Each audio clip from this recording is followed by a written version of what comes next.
de ayer, un grupo de abogados que están organizados en la Unión Nacional Opositora 1 presentaron al Tribunal Supremo Electoral una demanda de enjuiciamiento de la resolución, decían ellos, de la Sala de lo Constitucional de la Corte Suprema de Justicia, con lo que se habilitó la candidatura a la reelección presidencial inmediata para el actual presidente Nayib Bukele.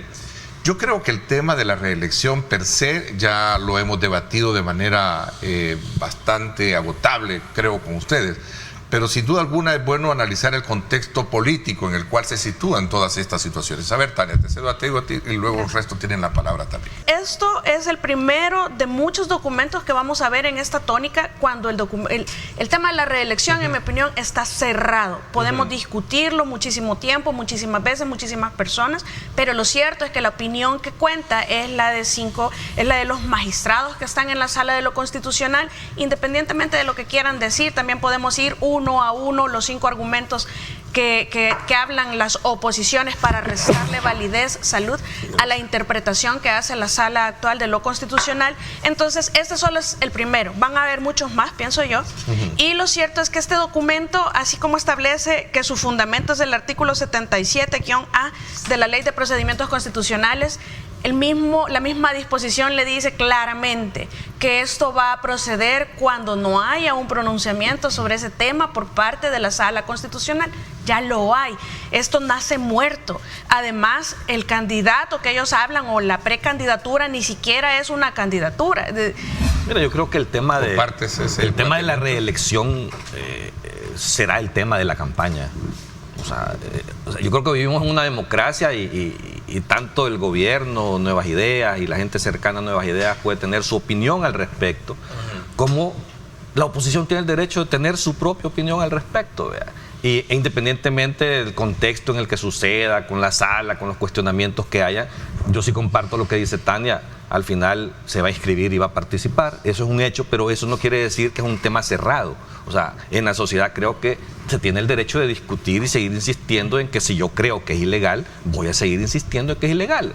Parte de lo que este grupo de abogados ha ido a hacer, porque no solo lo hizo ayer en el tribunal, sino que también creo que ya fue la sala nuevamente a pedir hasta que se separen los que habían emitido la primera disposición porque metieron un recurso de algo al respecto también, es insistir en eso, es ir también a decirle a los magistrados del Tribunal Supremo Electoral, mire, usted tiene el derecho de inaplicar también, o sea, es una forma de pensar y es una forma de expresarlo y esa discusión no se va a evitar. Esa discusión va a estar ahí, va a estar latente, ¿verdad? Y lo bueno que es eso, que va a enriquecer por lo menos la opinión de los ciudadanos. O sea, que entiendan y escuchen los argumentos de uno y que entiendan y escuchen los argumentos del otro y que a la hora de ir a votar, cada quien decida cuál es el argumento que tiene más peso, ¿verdad? Y creo que es importante por la democracia de este país, por el beneficio de los ciudadanos más adelante en este país, que esa discusión sea seria. O sea, yo lo que invito a todos es que sea una discusión seria. Yo, inclusive, esto nos invita ¿a qué? A que si de un lado hicieron algo malo y del otro lado están haciendo algo malo, bueno, entendamos y recojamos todos los insumos para ver cómo blindamos ese pacto social hacia adelante, en el futuro, ¿vea? Para evitar que cualquier grupo de personas que llegue a una sala de lo constitucional esté jugando con las reglas del juego a favor de un grupo o de un factor. Pasó en el pasado a favor de otro grupo, puede estar pasando ahora a favor de otro grupo. Entonces, eso para la sociedad al final no es bueno. Bueno, mire, en primer lugar, a mí me parece que el tema de la futura inscripción de Nayib Bukele como candidato a la presidencia, ese es un tema ya agotado, pues. Está agotado en términos jurídicos, en términos políticos, incluso está agotado en términos culturales e ideológicos. Ahora, es obvio que frente a la carencia que tiene la oposición política de construir liderazgo y de recomponer eso que se conoce como correlación de fuerza, a lo que se va a quedar es precisamente a mantener vigente, según su opinión, el tema de la ilegalidad o inconstitucionalidad, ¿no? Al final, a la oposición, que dejó de ser oposición política, ¿no? Y solamente es oposición, no le preocupa el hecho de que Nayib Bukele se inscriba como candidato. Lo que le preocupa es que va a ganar, pues. Yo creo que aquí existe una obviedad, es decir, las infracciones a la Constitución son de primer grado, pues es decir, por más discurso que hagamos aquí, sociológico, jurídico y todo lo que quieran ponerle, en realidad hay infracción y no es un tema cualquiera, pues no es un tema barato, sino que es un tema que tiene que ver justamente con la convivencia, como decía Carlos, de esta sociedad. Es decir, las transgresiones a la Constitución no son poca cosa y eso no merece que se olvide, no merece que se deje de mencionar y no merece incluso hacer hasta la lucha popular, la lucha de calles, la lucha social para tratar de evitarlo, porque es una transgresión a nuestra digamos, carta de pacto social. Ahora, es obvio que ante la carencia, como digo, aquí el problema con la oposición es la carencia de liderazgo, la carencia de un discurso y la carencia de autoridad moral para poder convencer a la población. Ahora, venir a decir que hay transgresión tras transgresión de la Constitución es no comprender el texto. Y sobre todo no comprender la historia de la cual nosotros venimos. Pero lo más grave es venir a decir que la gente tiene determinada posición por miedo, pues.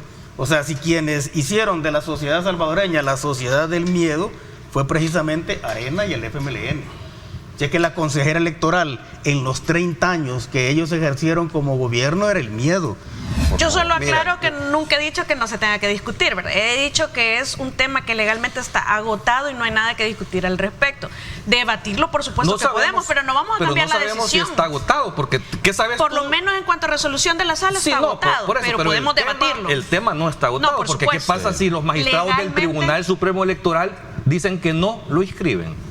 Bueno, ellos no tienen esa potestad, pero si se da el escenario, sabemos que regresa de la misma sala. La inscripción de un candidato es una materia constitucional electoral. Sí. ¿Verdad? Entonces, ellos tienen la última palabra. O sea, puede suceder. No la última palabra. ¿Cómo no? O sea, en el tema electoral estoy hablando. ¿Ve? Otra cosa es, incluso usted como abogada lo sabe, Tania, de que un juez no necesariamente tiene que obedecer una orden si la considera el juez ilegal. Por supuesto, ¿verdad? En el tema electoral, pero cuando raya con la interpretación constitucional que ya está establecida por la sala. Pero al final la decisión es de ellos. O sea, pero una cosa es lo electoral y otra cosa es lo político. Por eso, pero insisto, puede pasar. La Constitución esta, que algunos están hablando que está siendo transgredida, es una Constitución redactada para la guerra y redactada por escuadroneros y ladrones, pues.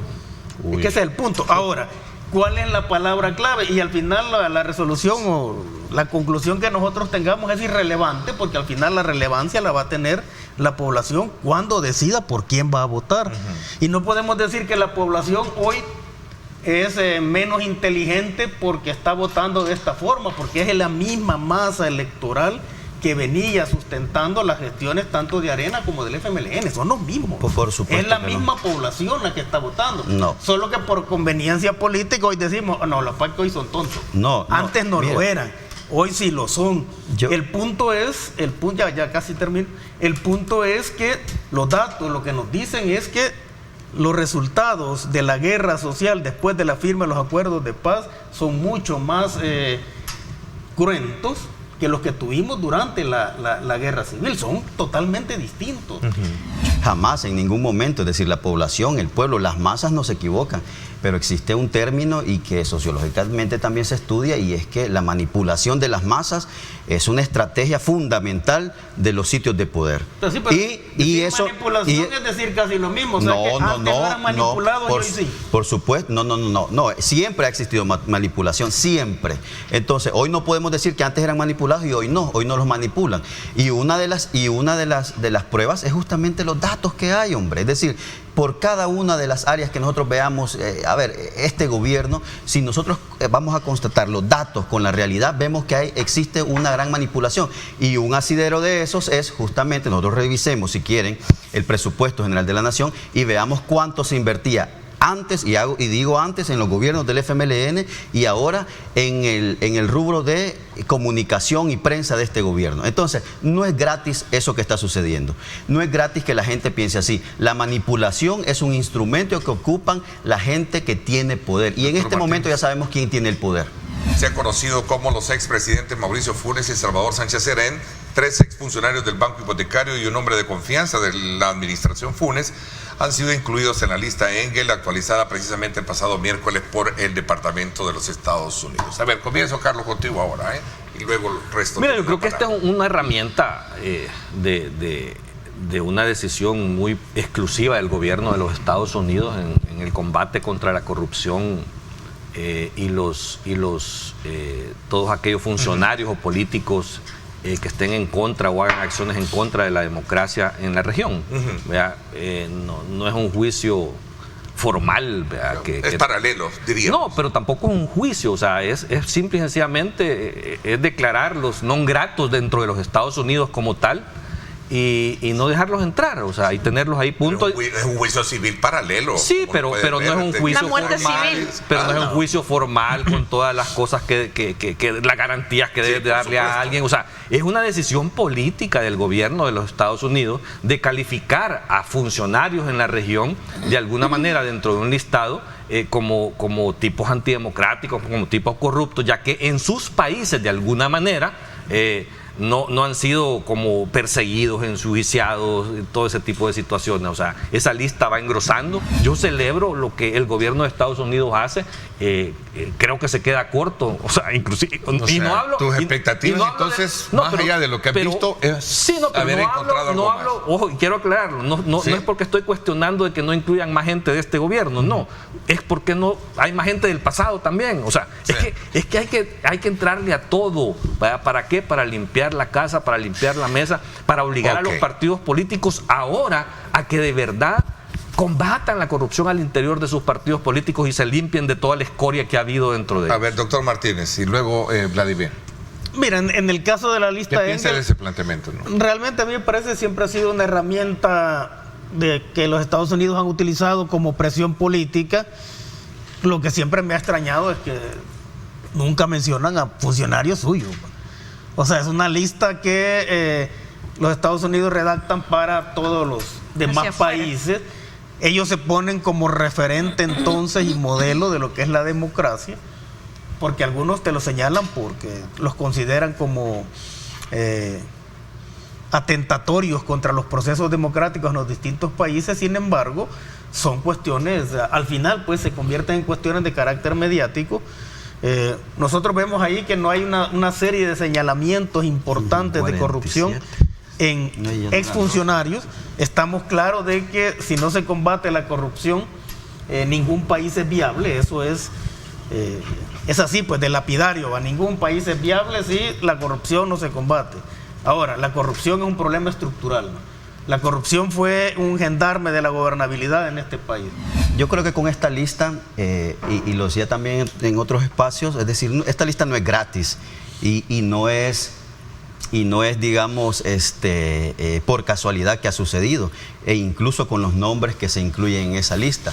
Me parece curioso porque cualquiera pudiese decir algo desfasada, ¿no? Si son personajes que de alguna u otra manera están siendo juzgados y no tendrían mayor impacto mediático, pero sí, estamos justamente en un periodo preelectoral, así nominalmente es un periodo preelectoral, y yo creo que es fundamental cada uno de los acontecimientos políticos que se hacen. Esta lista es política y ya muy bien lo dijeron, Estados Unidos está en su derecho de emitirla, está en su pleno derecho de emitirla. A punto de cumplirse 3 años, en este caso en la gestión que tuvo el ministro de Hacienda, Alejandro Zelaya, se deja el cargo de alguna manera dejando sobre la mesa aspectos que tienen que ver con un acuerdo con el Fondo Monetario Internacional, con la reestructuración misma de la deuda de corto plazo pendiente, entre otros aspectos que sin duda alguna los economistas han planteado como un elemento, digamos, importante que mostrar en una gestión como la que tenemos actualmente. En el caso del funcionario, el ministro Zelaya pasará a representar a El Salvador como director ante el Banco Centroamericano de Integración Económica. El ministro de Hacienda también estará a cargo de forma interina, es Gerson, el vice. El vice, ¿verdad? Es Gerson Posada. ¿Qué opinan ustedes de estos cambios alrededor de todo esto? A quién le corresponde abrir esta? Creo que al doctor René Martínez le corresponde abrir este bloque. A ver, cambios. Bueno, la verdad es que dentro de todo gobierno siempre hay movimientos ministeriales, viceministeriales, etcétera. La verdad no tengo claro ¿Qué habrá en el trasfondo de todo eso también? Ir a una instancia que es la que provee cooperación, dinero, plata para el país. Bueno, esa es una parte, ¿no? La parte de una representación diferente en el Banco Centroamericano de Integración, ¿verdad? Es una cosa.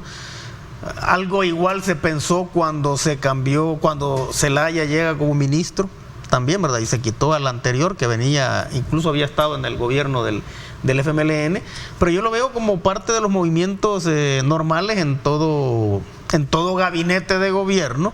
O sea, el gobierno tiene sus propias líneas de trabajo y sabe cuáles son los movimientos que debe ir haciendo. Con lo que dice Tania, me parece curioso porque se cambia, dice, lo que no sirve o no funciona.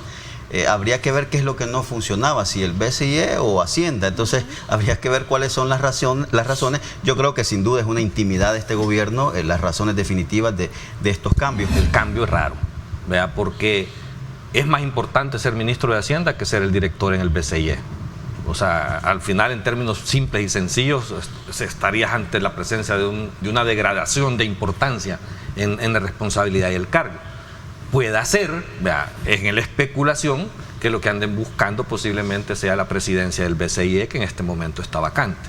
Entonces lo mueven, y ahí sí es un tema importante. Es importante, especialmente por lo que ha significado el BCE para El Salvador, pero especialmente para El Salvador. Que tiene sus limitantes, pero siempre es bueno tener a alguien de casa en un puesto como el BCE, como tal, y más con una visión de ampliación. Entonces no sería un castigo o una degradación. Por eso, en la especulación, vea, a simple vista se podría ver como algo, porque eso raro, o sea, de ser general, o sea, inclusive el jefe directo del que está en el BCE es el ministro de Hacienda. O sea, en la Junta de Gobernadores del BCE está el ministro de Hacienda y después sigue el director país. Entonces es raro, pero podría ser un paso estratégico buscando algo mejor en función del BCE. Esa es una cosa. Y lo otro... Ya hay 4 candidaturas para las elecciones presidenciales, Tania.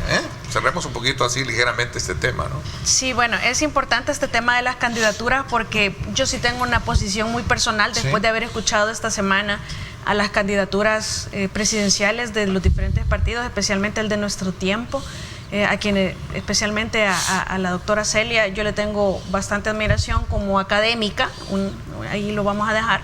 Sin embargo, me asusta o me preocupa que estoy viendo un reprise de algo que no está contemplado en el país, que es cuando hay un fraude al electorado, que las personas no representan lo que representa el partido o el partido está siendo infiel a sus propios principios y está expulsando miembros en esa figura que sería también un fraude al electorado. Es decir, porque la gente vota, nosotros votamos, bueno, por lo menos los que se sienten representados por el sistema de partidos, por los principios y valores que informan un partido político.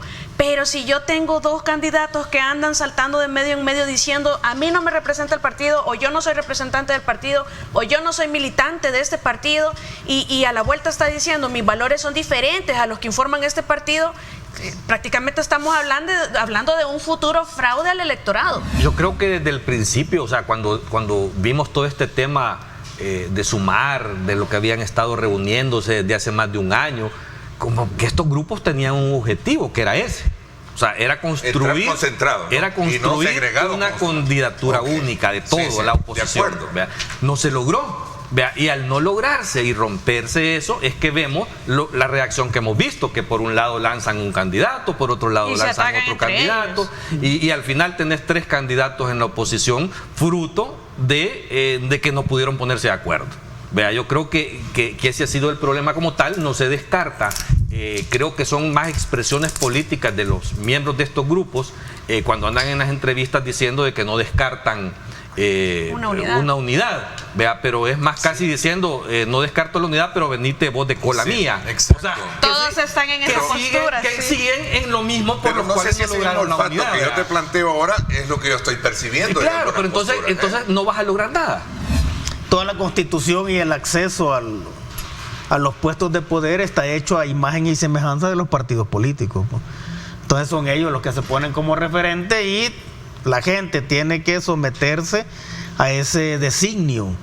Lo que habría que revisar es las formas, los mecanismos, los procesos a partir de los cuales cualquier ciudadano puede ejercer el derecho de acceder o ser candidato al menos a un puesto como presidente de la República, por ejemplo, ¿no?